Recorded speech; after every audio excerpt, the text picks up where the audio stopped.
Sa ulo ng mga balita, pagdinig sa kaso ni FBRRD, ipinagpaliban ng ICC.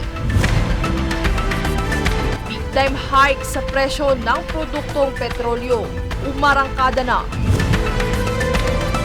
Ex-DPWH Engineer Bryce Hernandez cited in contempt na sa Senado.